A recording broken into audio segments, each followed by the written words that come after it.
네, 이번 달에는 저희가 길 위에서 만난 예수님이라는 시리즈로 계속 나눔을 갖고 있습니다. 오늘은 야복 강가에서 야곱이 만난 예수님, 그의 인생길, 어떻게 보면 터닝 포인트가 될 수 있는 그 야복 강가에서 야곱이 예수님을, 하나님을 만나죠. 그것을 통해서 다시 한번 우리의 인생의 길을 나눠보길 원합니다. 야곱 하면 너무나 잘 아는 스토리입니다.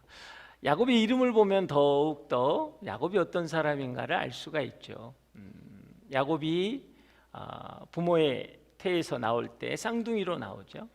그런데 먼저 나오려고 하다가 몸부림치다가 그렇지 못하고 형 에서가 먼저 나오자 형 에서의 발 뒤꿈치를 잡고 나왔다라고 해서 이름을 야곱이라고 지었습니다. 그런데 또 안타까운 것은 또 다른 야곱의 이름에 의미가 있습니다. 그것은 무엇입니까? 거짓말장이요, 속이는 자다라는 것입니다. 야곱은 굉장히 장자권에 대한 집착이 굉장히 강했습니다. 비록 자기가 먼저 나오지 못했기 때문에 받지 못하는 축복이라고 생각했었는지 몰라도 그것 때문에 형 에서가 사냥을 갔다 와서 너무나 배가 고파서 팥죽 한 그릇을 달라고 요청을 했을 때 그는 그 팥죽과 장자권을 바꾸자고 이야기하죠. 그래서 에서는 그냥 별 의미 없이 그래? 그럼 바꾸지 뭐 라고 해서 팥죽과 장자권을 바꿉니다. 그러나 그것이 그렇게 되었다고 해서 축복이 오지는 않지요. 아버지 이삭이 이제는 연로해지고 이제 내가 죽을 날이 얼마 남지 않았다. 그래서 예서야, 너가 사냥을 해서 나에게 맛있는 진미를 주면은 내가 그것을 먹고 너에게 장자의 축복을 하겠다라는 이야기를 합니다.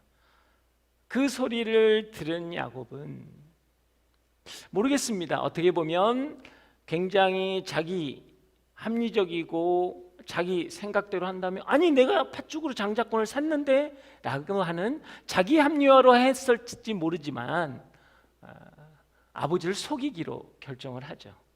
그래서 염소 털을 손과 목에 감고 들어가서 제가 예수입니다 라고 아버지의 장자의 축복권을 뺏어서 자기 소유로 갖게 됩니다.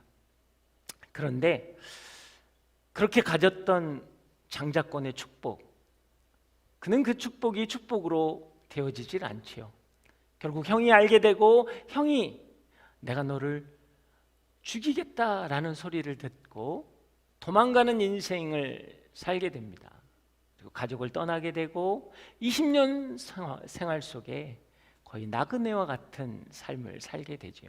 사랑하는 여러분, 신앙인은 동기와 과정을 무시한 결과는 있을 수 없다라는 것입니다. 동기와 과정을 무시한 결과는 여러분 내 것이 될 수 없습니다. 다윗이 밧세바를 범했을 때도 그래서 낳은 첫 자녀, 그러나 하나님은 그 자녀를 인정치 않고 데려가시지요. 우리가 너무나 잘 아는 아나니아와 삽비라 사건입니다. 아나니아와 삽비라가 재산을 드렸습니다. 내가 이게 전 재산을 드렸습니다. 내 소유의 전부입니다 라고 할 때 베드로가 묻죠. 그것이 진짜냐? 너는 성령을 거스렸다. 그 자리에서 죽게 되는 아픈 안타까운 일들이 일어납니다. 왜 그랬을까요? 아나니아와 삽비라의 동기는 어떤 것이었습니까? 바나바가 전 재산을 들여서 헌신하는 걸 보고 사람들은 그를 칭송했습니다. 그게 마음에 부러웠어요. 그의 헌신의 시작은 시기였다라는 것입니다. 그의 섬김의 시작은 사람들에게 보여지는 것이 중요했다라는 것이죠. 사랑하는 여러분, 하나님은 마음의 중심을 보십니다. 우리가 이 땅에 살아가면서 동기와 과정을 무시한 결과물을 가지고 내 것인 양 살아간다면 여러분 그것은 축복이 아니라 저주가 될 수 있다라는 것이죠. 야곱은 불의하게 축복을 받았습니다. 그러나 그럼에도 불구하고 그의 인생은 참 힘들었습니다. 삼촌 라반집에 도망가서 열심히 했지만 결국 뛰는 놈이 나는 놈이 있다고 삼촌 라반이 계속 속이는 거예요. 10번을 속습니다. 품삯을 10번을 속이고 거의 14년을 무급으로 일을 합니다. 그러나 야곱은 지고는 못 사는 성격이죠. 손해보고는 못 사는 성격입니다. 자, 나는 넌 위에 쏘아맞힌 놈이 있다 라고 해서 삼촌 라반 장인을 속여서 그의 재산과 가축과 어떤 일꾼들이 날로 늘어가기 시작합니다. 그 모습을 보고 라반의 아들들이 라반에게 가서 이야기합니다. 아버지, 야곱은 아버지의 재산을 뺏은 겁니다. 저것은 아버지의 재산입니다 라고 이야기를 하자 라반의 눈빛이 변하기 시작합니다. 야곱은 눈빛이 변한 라반을 보면서 이제는 떠나야 되겠다, 고향으로 떠나야 되겠다라고 결정을 하고 고향으로 떠나게 됩니다. 20년 세월 떠났던 고향, 이제는 다시 고향으로 돌아가려고 마음을 먹고 식구들과 함께 돌아가는 장면 속에 나오는 것이 오늘 본문의 이야기입니다. 고향으로 20년 만에 돌아가는 기쁨도 잠시뿐, 이제 자기의 심부름꾼 한 사람을 보내서 형 에서에게 보내서 자기의 형편을 설명하려고 합니다. 제가 라반 삼촌집에 가서 이렇게 살았고요, 이렇게 20년 했고, 이렇게 해서 이렇게 왔습니다, 이렇게 가축이 많고요, 이런 여러 가지 설명으로 사람을 보냈는데 그 심부름꾼이 와서 하는 말이 무엇이냐면, 당신 형 예서가 400명의 군대를 이끌고 당신을 보러 오고 있습니다 라고 이야기하는 거예요. 참 여기서 재미있는 것은 뭐냐면, 야곱이 형 에서가 어떤 마음을 갖고 오는지에 대한 진위를 파악하지는 않았습니다. 성경은 그걸 이야기하지 않아요. 심부름꾼 그냥 400명과 함께 당신을 만나러 옵니다 라고 끝났는데, 갑자기 야곱은 뭐예요? 최악을 상상하기 시작하는 거예요. 이제 나는 죽었구나, 이제는 더 이상 어쩔 수가 없는 인생이 되어버렸구나 라고 낭망하기 시작하는 거예요. 그래서 그는 곧바로 무리를 두 무리로 나눕니다. 만약에 형 에서가 한 무리를 공격하면 다른 한 무리로 도망갈 수 있도록 머리를 쓰기 시작했다라는 것입니다. 근데 1절에 보면 이 사건 전에 오늘 읽었던 1절 본문이 무엇입니까? 하나님의 천사가 야곱에게 나타났다. 그 천사들은 하나님의 군대 곧 마하나임이다 라고 이야기를 해주고 있다는 거예요. 근데 그럼에도 불구하고 그는 두려움에 빠지기 시작했습니다. 여기서 좀 더 재밌는 것은 1절에 나와 있는 하나님의 천사라는 것을, 이 천사의 원어는 메신저입니다. 그냥 단순히 천사가 나타나서 뭔가의 환상을 보여주는 게 아니라 메신저라는 거예요. 하나님의 말씀을 전하는 자였다라는 거예요. 야곱은 분명히 하나님의 어떤 말씀을 받았습니다. 근데 3절에서 나오는 야곱이 심부름꾼을 보냈다라고 할 때 이 심부름꾼, 그리고 6절에 그 심부름꾼이 돌아와서 당신의 형이 400명과 함께 당신을 보러 옵니다 라고 말하는 그 심부름꾼의 단어도 원어로는 똑같은 단어입니다. 메신저라는 거예요. 창세기 기자는 굉장히 의도적으로 이 두 개를 대조하고 있다는 거예요. 똑같은 단어를 쓴 메신저였는데 하나님으로부터 메시지보다 사람으로부터 받은 메시지가 더 컸기 때문에 야곱은 두려워하고 낭망할 수밖에 없다라는 거예요. 12절에 야곱이 기도합니다. 아니, 하나님께서는 당신께서 내 가족을 저 모래보다 많게 더 하시지 않겠다고 약속하지 않았습니까? 야곱은요 분명히 하나님께 메시지를 받았습니다. 근데 기도가 또 어떻게 되는 줄 아십니까? 저와 제 처자식을 형이 공격할까 봐 두렵습니다. 사람이 주는 정보가 하나님의 약속보다 커 보인 거예요. 사랑하는 여러분, 우리가 두려운 것은 무엇입니까? 메시지가 없어서가 아니에요. 하나님의 말씀이 없어서가 아닙니다. 상황과 환경이 주는 메시지가 더 강하기 때문이에요. 하나님의 군대보다 예서가 이끌고 있는 그 400명의 군대가 더 강하게 보이기 때문입니다. 여러분, 이게 우리의 모습이에요. 여기서 군대, 마하나임, 군대라는 뜻은 무엇이냐면 원어적으로 보면 동그랗게 진을 치다라는 뜻이에요. 그런 부대를 나타내는 거라는 겁니다. 여러분, 하나님의 군대라고 했을 때 우리가 착각하는 건 뭐냐면 우리가 필요할 때 어느 순간에 그냥 도우러 온다라는 개념이 아니라는 거예요. 하나님의 군대가 우리에게 있다라는 것은 무엇입니까? 야곱의 주변을 둥글게 원으로 돌려서 보호하신다라는 거예요. 진을 치고 지키신다라는 거예요. 하나님이 우리의 인생의 울타리가 되어 주신다라는 것입니다. 어떤 상황과 환경을 해결하는 해결사의 개념이 아니라 나는 너를 지키는 자다라고 이야기하는 거예요. 여호와는 나의 목자시니 내가 부족함이 없으리로다. 우리는 이 고백을 많이 합니다. 뭡니까? 나의 필요를 채우는 자? 아니요. 그 전에 양무리를 온갖 짐승들로부터 지키는 자가 목자라는 거예요. 나는 너를 보호하는 자다. 내가 너의 인생의 울타리 되어주는 것이다 라는 게 하나님의 메시지였다라는 거예요. 성령이 우리 안에 계시다라는 건 무엇입니까? 우리가 필요할 때 역사한다라는 것이 아니에요. 우리 인생을 주관하시고 주장하시고 보호하시고 인도하시겠다라는 것이죠. 어떻게 에서의 군대와 하나님의 군대를 비교할 수 있겠습니까? 어떻게 예서의 형 예서와 하나님을 비교할 수 있겠냐라는 거예요. 여러분, 요즘 코로나 사태 때문에 너무 힘들고 어렵죠. 여러분, 한번 묻습니다. 저도 이 설교를 하면서 순간적으로 내리스치는 게 있더라고요. 여러분, 손을 씻는 횟수와 기도하는 횟수 어떤 게 더 많습니까?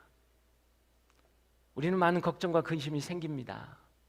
요즘 조금 근심이 뜸했죠. 확진자가 없어서. 만약에 부천에 확진자가 한 10명 이상 나왔다 그러면 어떨까요? 어디서? 언제? 오늘 이 근처에 있었대? 이렇게 되면 예배 인원은 확 줄걸요.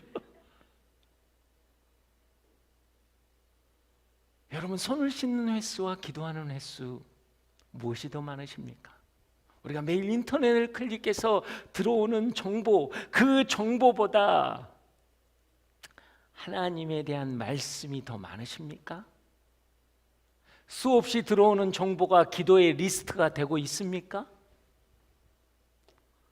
두려움은 하나님의 임재를 부재로 만들어버리는 거예요. 두려움은 하나님의 절대성을 상대성으로 만들어버리는 것입니다. 두려움은 그리스도인을 죄인으로 만들어버리는 거예요. 내 안에 계신 성령님을 묵상하게 하는 게 아니라 내 안에 있는 죄성을 묵상하면서 그럴 수밖에 없지, 어쩔 수 없지, 우리 인생은 그런 거지. 두려움은 우리를 그렇게 만들어버리는 거예요. 우리는 죄인이지만 성령께서 친히 우리 가운데 임하셔서 우리를 성전되게 하셨습니다. 우린 세상의 신전이 아니에요. 하나님이 구하는 성전이라고요. 근데 그 두려움이 나도 모르게 나를 신전처럼 만들어버리는 게 어쩔 수 없는 인생이야. 뭐 해보지만 안 되는 걸 어떡해. 그렇지 않다라는 것입니다. 두려움은 오직 하나님의 임재를 확신하는 믿음으로부터 여러분 몰아낼 수 있는 것입니다. 20년 전에 야곱은 동일한 두려움이 있었어요. 형이 나를 죽일까 봐 사랑하는 엄마를, 아빠를 버리고 떠나서 삼촌 라반 집으로 갈 때 그 두려움. 그는요, 라반 집에서 재산도 많이 갖고 가족도 갖고 일꾼도 갖고 큰 부자가 되었을 때 그게 없는 줄 알았어요. 근데 형 에서의 앞에 서자마자 동일한 두려움이 우리 가운데 생겼다라는 것입니다. 사랑하는 여러분, 상황이 해결돼서 사라진 어려움과 두려움과 염려는 여러분 믿음이 아닙니다. 여러분 그것은 은혜예요. 우리는 은혜를 누리는 자이지만 그것으로 끝나는 게 아니라 우리는 믿음 가운데로 나아가야 한다라는 거예요. 여러분의 인생의 문제가 해결되고 이적과 기적이 나타나고 그것을 경험했을 때, 회복을 경험했을 때 우리가 그것을 붙잡아야 하는 게 뭐냐면 하나님이 나와 함께 하신다라는 거예요. 그 하나님이 나와 함께 하심을 경험하는 것, 이것을 믿음이라고 하고 이걸 더 나가서 신뢰라고 하는 것입니다. 이스라엘 백성이 출애굽할 때 10가지 재앙을 내린 것은 하나님이 위대하시다, 하나님이 능력자시다, 그것을 원하는 게 아니에요. 그들은 한 게 아무것도 없습니다. 그냥 하나님이 10가지 재앙을 내려서 출애굽시켜 주셨어요. 그것은 무엇을 위한 것이었을까요? 홍해 앞에 섰을 때, 앞에는 홍해고 뒤에는 애굽의 군대가 있을 때 모세처럼 고백하라는 거예요. 너희는 잠잠히 여호와 하나님의 구원을 바라보라. 이것이 믿음이라는 거예요. 오늘 내 삶에 그것을 경험했기 때문에 은혜에서 머물지 마십시오. 은혜는 믿음으로 가야 한다라는 것입니다. 야곱은 수많은 은혜를 경험한 자였어요. 그가 태어나기도 전에 하나님께서는 뭐라고 했습니다. 큰 자가 작은 자를 섬기리라. 그가 그렇게 곤모술수로 받았을 때, 그래서 도망자가 있을 때 광야에서 뭐예요? 베델, 돌베개 베고자 하는 그 인생의 도망자의 삶의 자리를 베델, 하나님의 집으로 만들어 주셨어요. 그가 20년 후에 돌아올 때도 그의 그냥 의지였나요? 아니죠. 이제는 돌아가라. 하나님의 말씀이 있었어요. 모든 순간순간 하나님의 은혜가 있었어요. 그래서 라반이 쫓아올 때도 뭐라고 그랬어요? 하나님이 라반의 꿈에 나타나서 너는 야곱의 잘잘못을 따지지 마라. 하나님 보호하셔. 이건 다 은혜라고요. 더 나아가서 하나님의 마하나임 군대까지 보여주셨어요. 이게 은혜라고요. 이제는 그 은혜가 믿음으로 나아갔어야죠. 형 예수가 한다, 400명의 군대를 이끌고 온다라고 할 때 하나님의 마하나임 군대가 있기 때문에 나는 나아가겠습니다. 여호와 하나님의 구원을 바라보라. 여러분 이건 은혜가 아니에요. 믿음의 선포여야 합니다. 여러분의 가정을 향한 하나님의 믿음의 선포가 있어야 하는 거예요.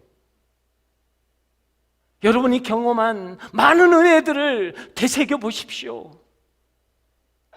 그것은 오늘 여러분의 가정을, 여러분의 인생을 향한 믿음의 고백이 있기를 원하는 하나님의 마음이라는 거예요. 여러분 그 마음을 가지고 계십니까? 여러분 오늘 선포하셔야 돼요. 여러분의 자녀를 보고, 여러분의 가정을 보고, 내 인생을 보고 너희는 잠잠히 여호와 하나님의 구원을 바라보라.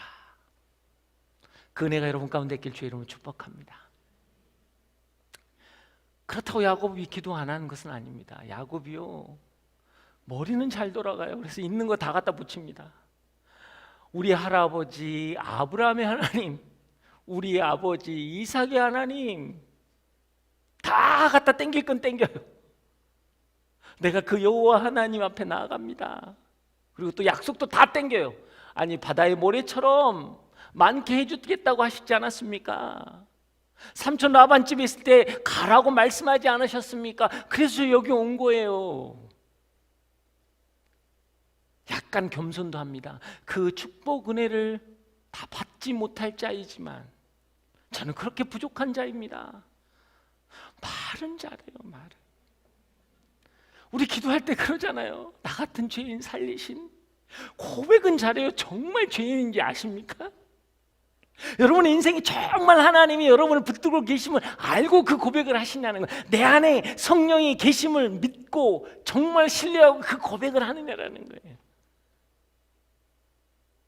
야곱은 정말 청산유수처럼 고백은 굉장히 많이 합니다.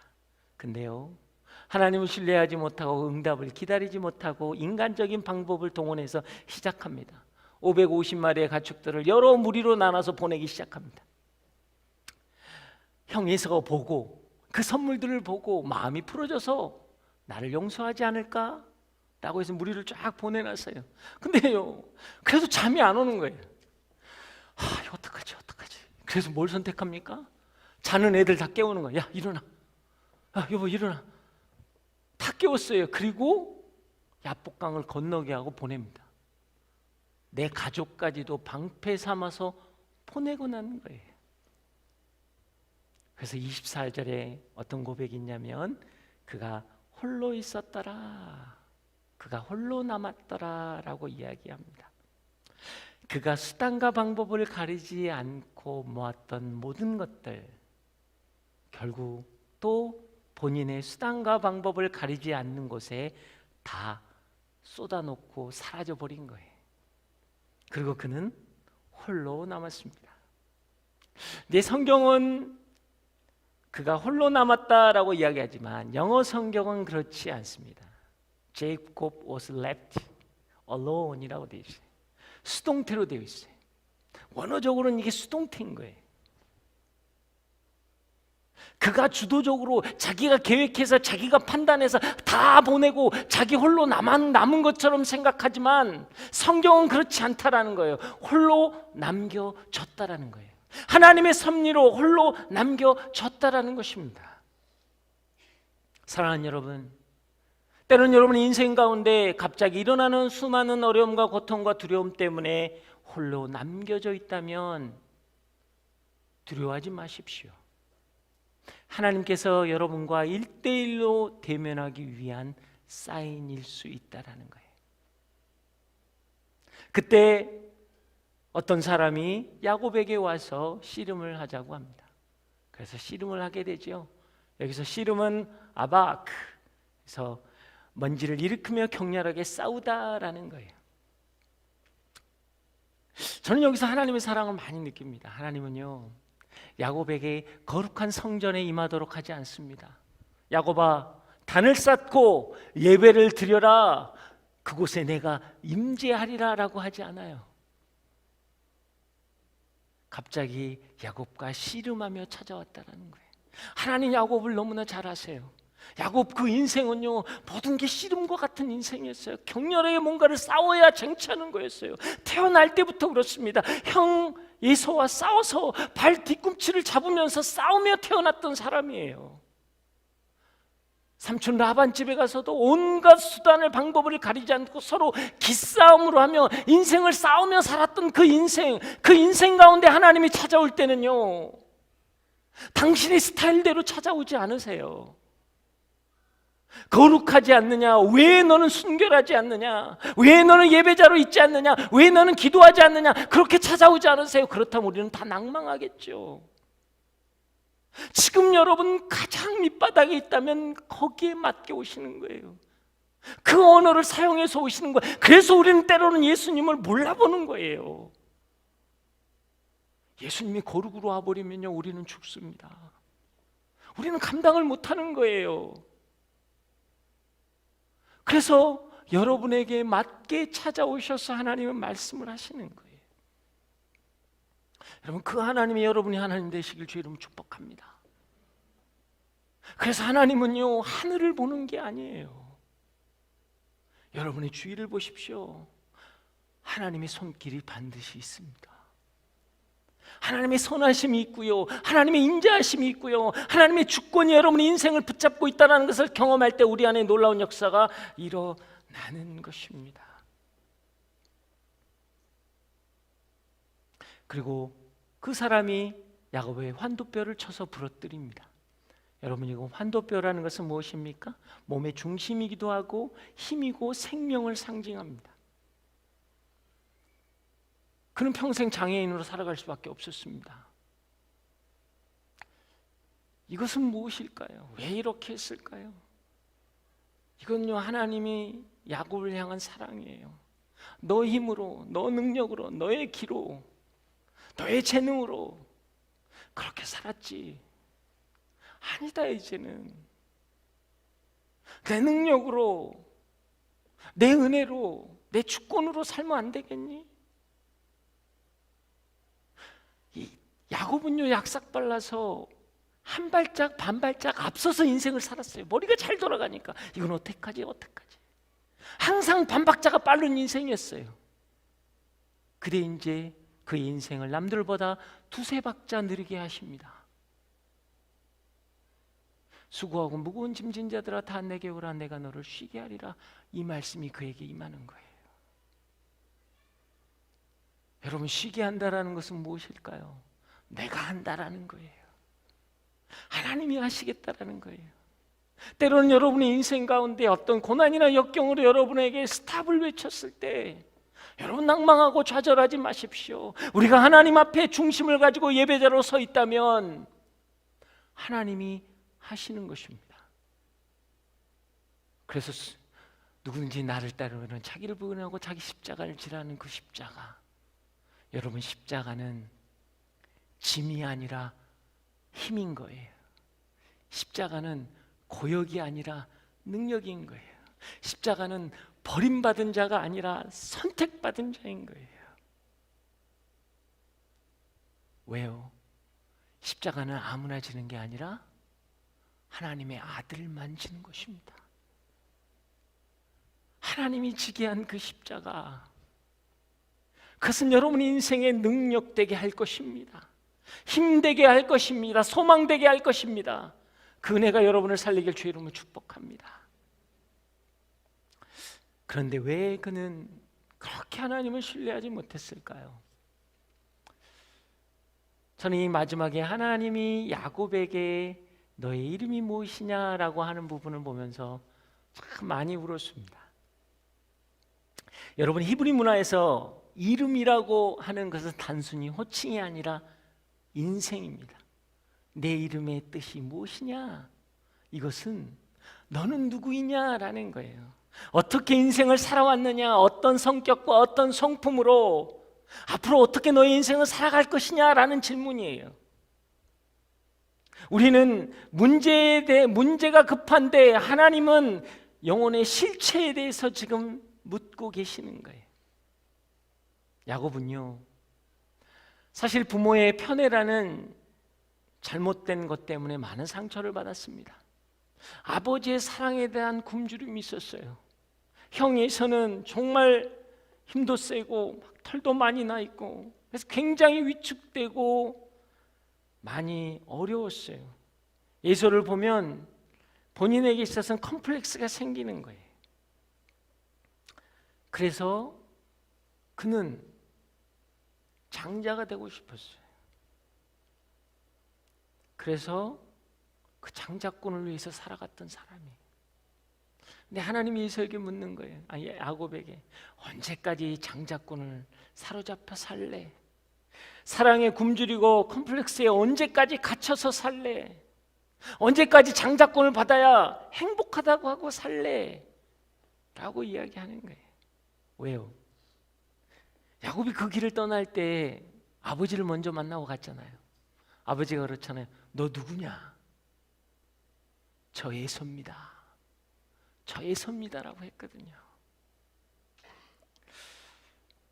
여러분, 하나님이 여러분을 찾아오실 때 여러분의 이름을 물으십니다. 너는 누구냐? 근데요, 저도 그렇더라고요. 저희 아들이 75점 맞아갖고 오는데 기쁘지가 않더라고요. 왜 100점을 못 맞니? 저희 아내를 보면서 저도 항상 그럽니다. 싸우는 걸 왜 싸울까라고 봤거든요. 그랬더니 저에겐 그런 게 있더라고요. 사모기 때문에 단아하고 영성도 있고 기도도 많이 하고 남편을 잘 섬기고 사모니까 저는 예서가 되었으면 좋겠다라는 거예요. 저희 아내는 야곱인데 예서가 아니거든요. 저도 그랬어요. 목회자들에게 꿈은 담임 목사가 되는 겁니다. 나는 저 자리에 가 있으면 참 잘할 텐데. 그게 있으면 잘할 텐데. 내가 지금 형편이 이래서 그렇지 경제적으로 여유 있으면 잘할 텐데, 가족들하고 행복하게 살 텐데, 내 자식이 조금만 말을 잘 듣고 하면 나 훌륭한 부모 될 수 있는데, 내 삶이 야곱인데 자꾸 예서를 이야기하는 거예요. 예서가 되었으면, 나는 예서가 되었으면. 그래서 하나님이 찾아오셔서 물으신 거예요. 너 누구냐? 언제까지 예서로 살래? 여러분이 지금 힘들고 어려운데 언제까지 예서를 바라보실 것입니까? 언제까지 그것만 해결되면 나는 잘할 수 있다라고만 생각하고 살 거냐라는 거예요.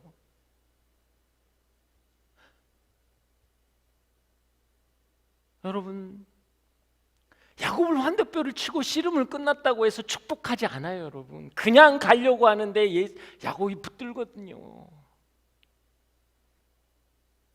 그냥 주는 게 아니에요. 그래서 하나님 부르신 거예요. 축복을 주실 때 너 누구냐? 저 야곱입니다. 맞다. 여러분, 내 삶에 나의 정체성을 인정해야 합니다. 나의 연약함, 나의 부족함, 나의 아픔, 나의 힘듦, 나의 어려움, 때로는 이기심 때문에 저 성도를 미워한 거였고, 때로는 질투심 때문에 화가 난 거였고, 나의 본질을 하나님께 드릴 때 하나님은 예서처럼 만들어 주시지 않아요. 너는 나와 싸워 이겼다, 이스라엘로 만들어 주신다라는 거예요. 우리를 세상의 방법으로 해결하지 않습니다. 하나님 나라의 하나님의 백성으로 우리를 온전케 회복시켜 주신다라는 것입니다. 그 하나님이 여러분의 하나님이세요. 오늘 여러분, 성령께서 이 자리에 오셔서 여러분에게 묻습니다. 나는 누구냐? 여러분 고백하셔야 돼요. 하나님, 저 예서처럼 살고 싶었어요. 그것만 되면 할 수 있다고 생각했고, 그것만 가지면 이룰 수 있다고 생각했고, 내 아내가, 내 남편이, 내 자녀가 조금만 잘해주면 나 잘할 수 있었는데, 만약에 그렇다면 다시 한번 하나님 앞에 가셔야 합니다. 하나님, 저 야곱이에요. 좀 더 인정받고 싶었고요, 조금 더 갖고 싶었고요, 조금 더 누리고 싶었어요.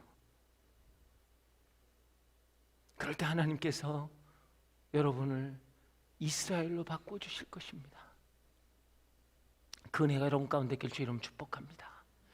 오늘 시간 기도하며 나아가기를 원합니다.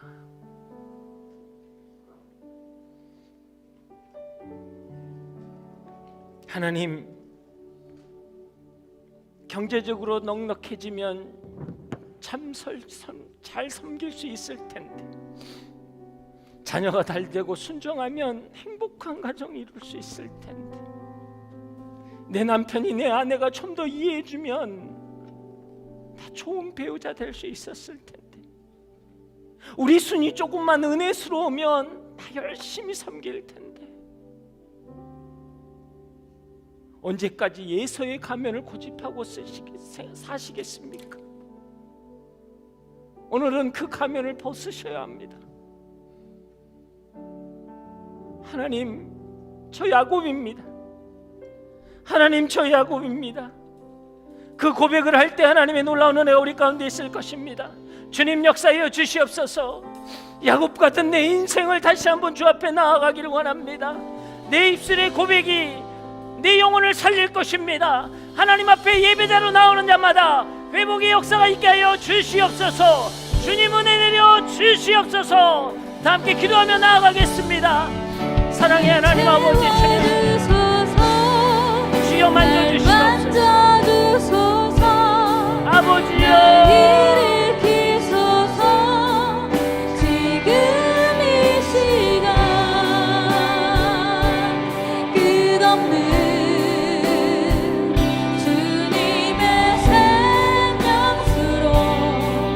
나의 영혼에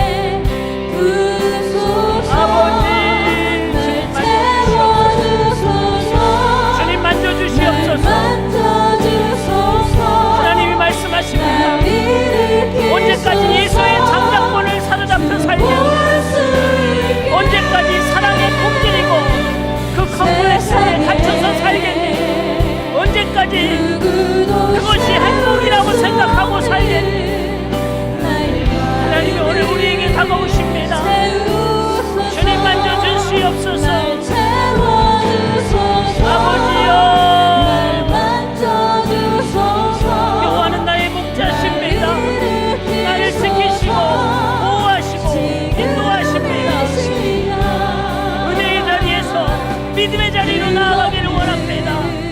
주님 만져 주시옵소서. 아버지, 주님 역사여 주시옵소서. 날 채워주소서. 날 만져주소서. 날 일으키소서. 주 볼 수 있게. 세상에 누구도 세울 수 없는 나의 마음을 채우소서.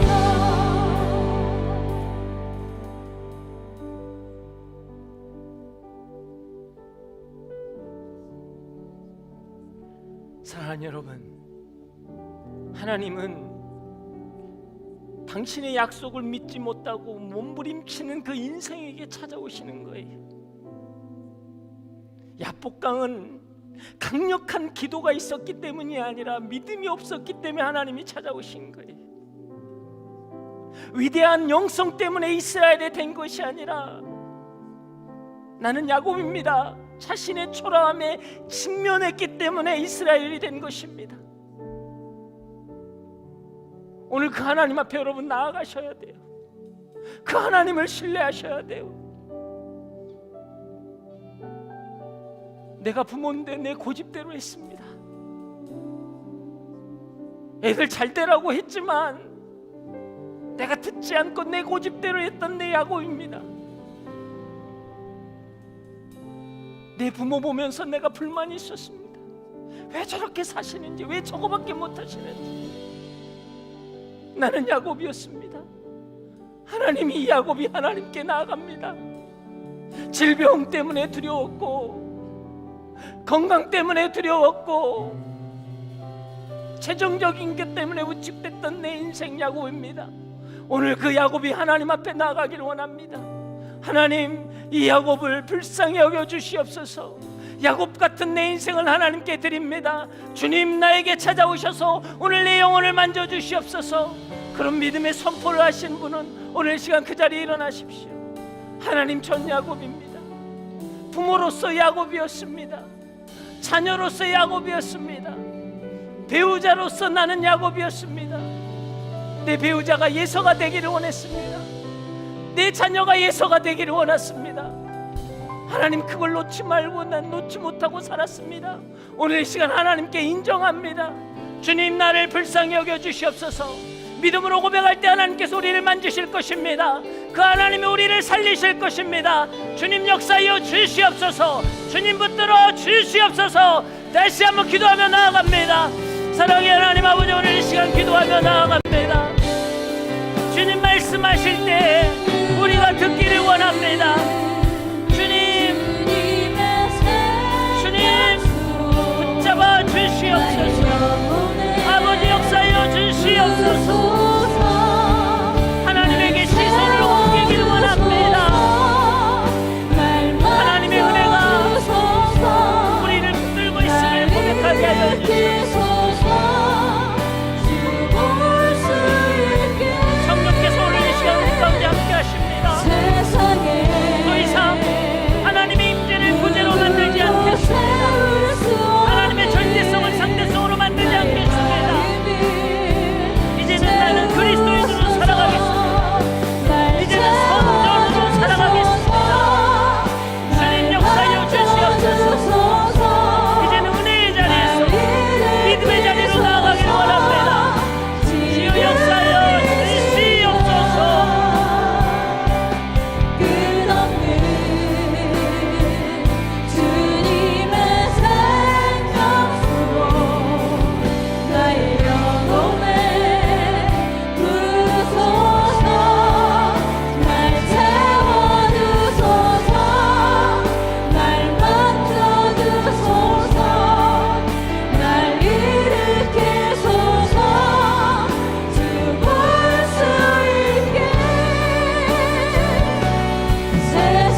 목소리로만 찬양합니다.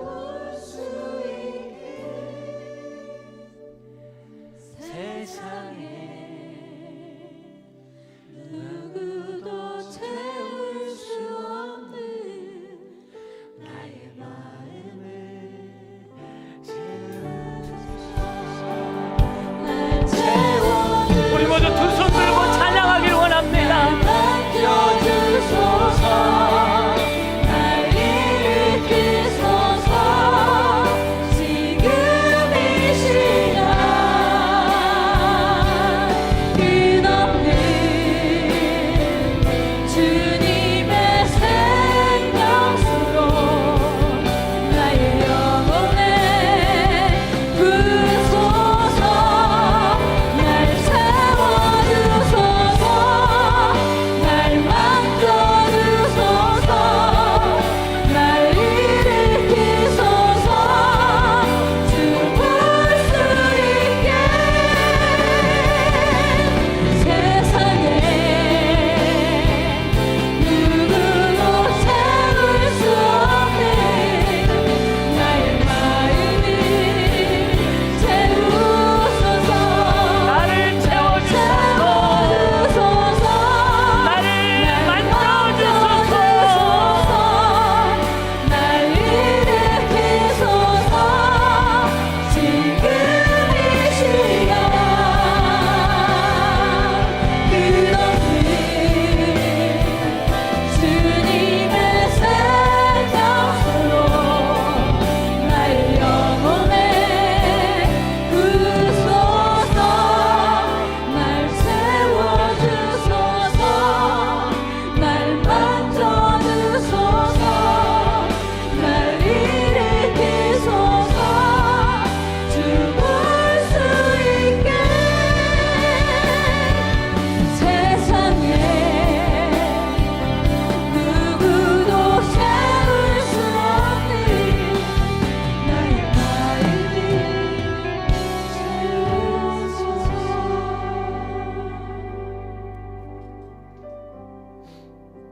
사랑하는 여러분,